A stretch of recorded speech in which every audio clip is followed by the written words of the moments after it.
दोस्तों, अगर मैं आपसे कहूं कि आप 1 रुपए में एयर ट्रैवल कर सकते हैं तो आप सोचेंगे कि ये तो एक स्कैम है, बट ये हुआ है और इसको किया है एयर डेक्कन इंडिया में। Hey friends, welcome to the third episode of Startup Sunday and I am your host अभिज्ञान राज। तो Startup Sunday में दोस्तों हम बेसिकली केस स्टडीज करते हैं बिजनेसेस। तो आज का जो एपिसोड है दोस्तों, इसमें हम बात कर रहे होंगे अबाउट एयर डेक्कन। तो फिर बिना किसी देरी के इस वीडियो को शुरू करते हैं।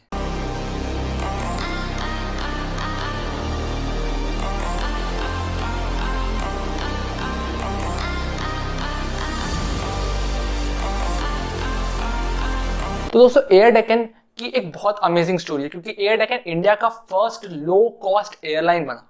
Started in 1997 by captain G R. Gopinath, जो एनडीए से ग्रेजुएट थे और उन्होंने 8 साल इंडियन आर्मी में सर्विस भी दी थी। इसके अलावा जब उन्होंने आर्मी को छोड़ा तो उन्होंने फार्मिंग की पूरे 10 साल। उन्होंने कोकोनट और अन्य वेजिटेबल्स उगाए। फिर उसके बाद शुरू हुआ उनका एविएशन का सफर। पहले इसका नाम था डेक्कन एविएशन और ये सर्विस प्रोवाइड करती थी एज चार्टर हेलीकॉप्टर्स। तो एक हेली चार्टर बेसिस पे इन्होंने इसको शुरू किया था, बट बहुत लोग उनके पास आते थे और चार्टर प्राइजेस सुन के पीछे हट जाते थे।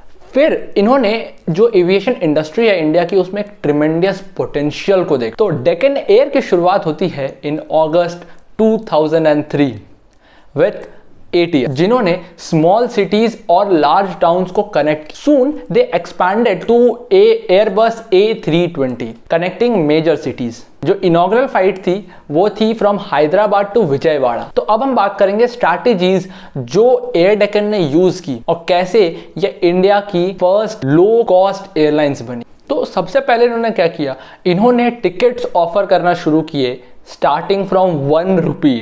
Yes, you heard me right, 1 रुपए से इन्होंने शुरू किया। कुछ लिमिटेड सीट्स 1 रुपए में थी, देन इन्होंने 500 किया, then 1000, then 2000, then 2500 and so on up to 6000, जो कि मैक्सिमम था वो था बैंगलोर दिल्ली की फ्लाइट पे। तो अब जैसे कि इन्होंने 500 का इंक्रीज किया।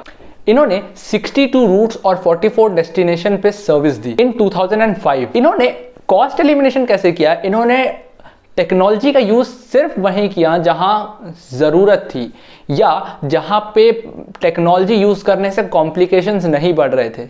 तो उन्होंने एक सिलेक्टिव यूज ऑफ टेक्नोलॉजी किया। मोर ओवर इन्होंने आउटसोर्सिंग बहुत ज्यादा की, जिसके कारण ये कॉस्ट को कम लेके आए। जो एक स्ट्रैटेजी जो एयर डेक्कन ने यूज की वो थी नो फ्रिल सर्विसेज। इन्होंने simple services the in exchange of low fair. मतलब जितने भी कॉम्प्लिकेटेड सर्विसेज थी वो हटा दी। जो भी चीजें कोर फ्लाइंग के रिलेटेड नहीं थी, जो भी प्रोडक्ट्स या सर्विसेज कोर फ्लाइंग के रिलेटेड नहीं थे, इन्होंने उसको हटा दिया, इन्होंने उसको एलिमिनेट कर दिया in exchange of low fair. तो जो सबसे इंपॉर्टेंट चीज थी फ्लाइंग की, दैट इज ट्रांसपोर्टेशन, वो दिया। और इन्होंने क्या किया कि इन्होंने free meals and even free water भी हटा दिया।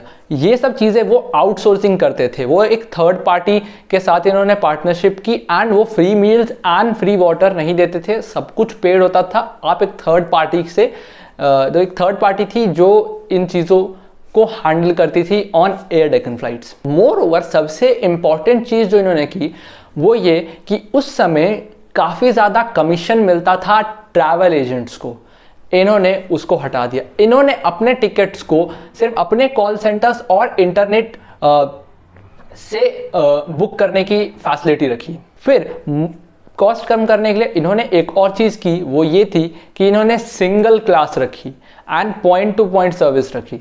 सिंगल क्लास जहां पे बाकी कंपनीज जो हैं वो बिजनेस क्लास और इकोनॉमिक क्लास दोनों ऑफर कर रही थी, इन्होंने सिर्फ इकोनॉमिक क्लास का ऑप्शन रखा। एक और चीज जो उन्होंने की वो ये थी कि इन्होंने फ्लाइट शेड्यूल्स ऐसे रखे कि अगर एक क्रू दिल्ली से शुरू करता है तो वो क्रू एंड भी दिल्ली में करे। जो एयर क्रू है उसके रहने का, खाने का और बाकी खर्चा भी कम हो जाए।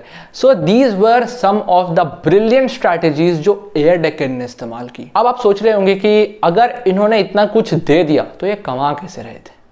तो इन्होंने क्या किया, इन्होंने variety of spaces inside as well as outside the aircraft lease पे दी फॉर एडवर्टाइजमेंट, जैसे कि storage bins, headrests, tray table, bag tags, boarding passes as well as outer surface of the airline. So this is the way they instead of giving discount they earn money.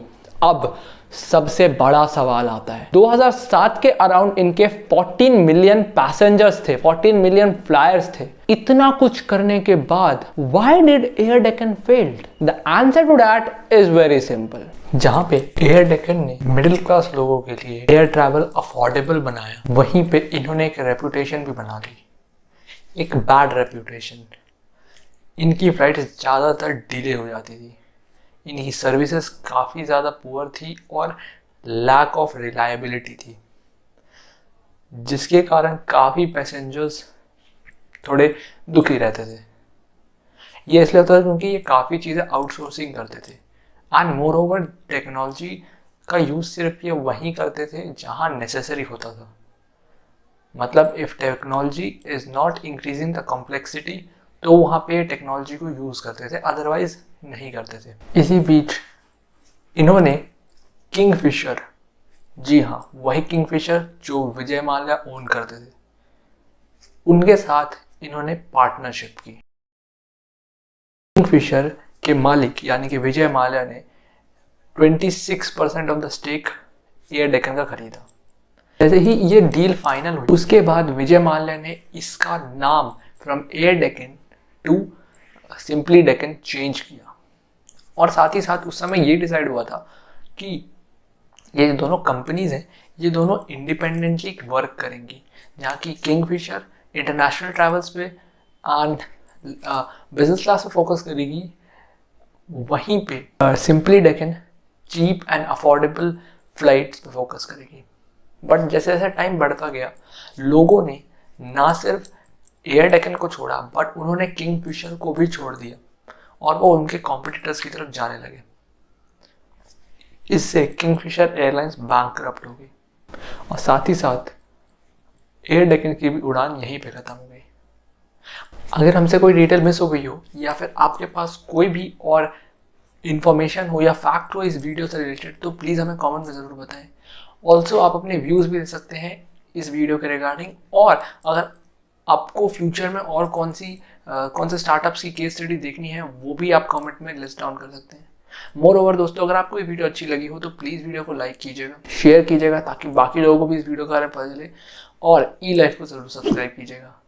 सो मैं हूँ आपका host Ravi Gyan Raj, signing off for the day. Bye bye, मिलता हूँ आप सभी से next Sunday को।